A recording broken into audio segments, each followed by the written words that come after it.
Good afternoon. The concept of women's rights is not new.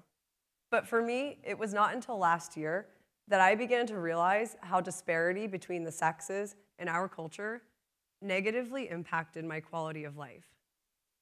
I realized that I could not recall a time when I had felt as though I'd lived without an understanding that I could be the subject of oppressive behavior because of my gender. And honestly, the realization was shocking to me.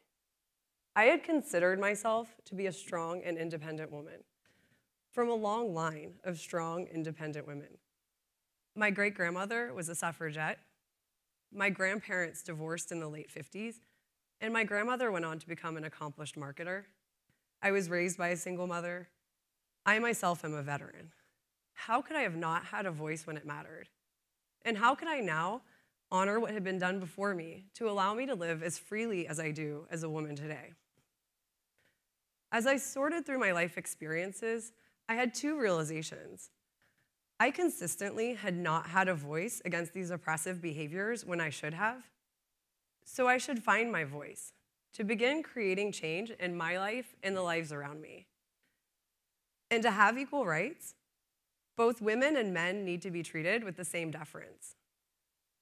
Both sexes have their strengths and vulnerabilities physically, but we are as a whole intellectually and emotionally equals and should be treated as such. Women should not be ignored or dismissed. We should not have to stay quiet so as to not make waves. Women's ability to reproduce leaves us vulnerable in countless ways through our ability to have children, through sexual advances, pregnancy, childbirth, and the responsibility of parenting. But women are humans, not objects. Although I had found my own voice and defined what equal rights meant to me, I quickly identified challenges to creating meaningful change in the area of women's rights. The concept of women's rights encompasses a diverse spectrum of issues with mostly polarized perspectives. I have shared what women's rights means to me, but definitions of women's rights are as diverse as we are individuals.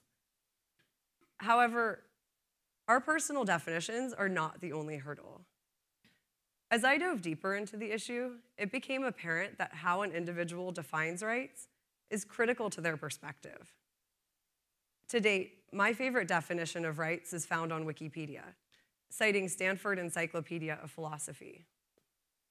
Rights are legal, social, or ethical principles of freedom or entitlement. That is, rights are the fundamental normative rules about what is allowed of people or owed to people, according to some legal system, social convention, or ethical theory. Legal, social, and ethical rights, that is a lot. It is no wonder issues of rights are so challenging to reconcile.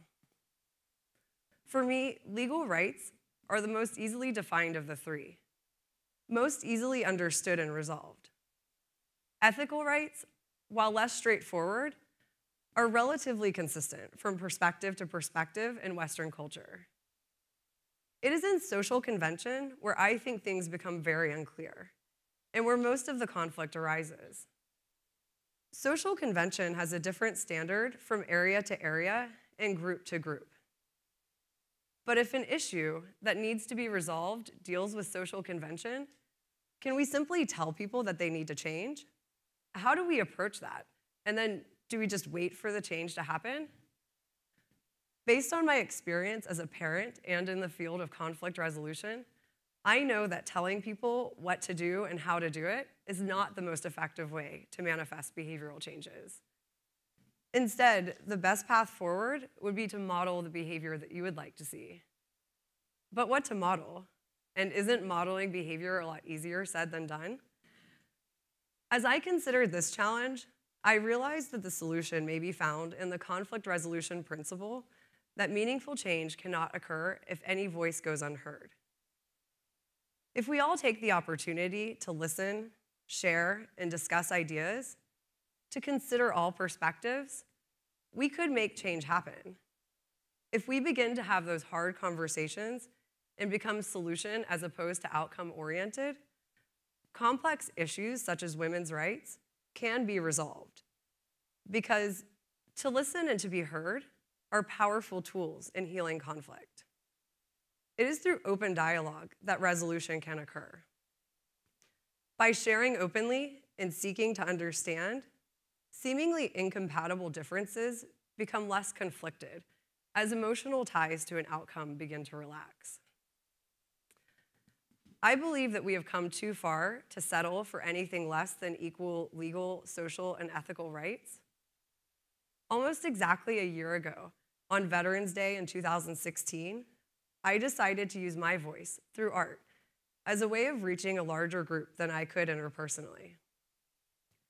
The conceptual art project is entitled Women Rising Now, and is premised upon the idea that meaningful change cannot occur if any voice goes unheard. It is collaborative, nonpartisan, and a response to the social divides that impact the rights of women. The goal is to create an opportunity for others to explore the complex issues of women's rights and to consider how each could be addressed and resolved. Because the concept of women's rights is not new, and although women and men have different strengths and vulnerabilities physically, we are as a whole intellectually and emotionally equals and should be treated as such.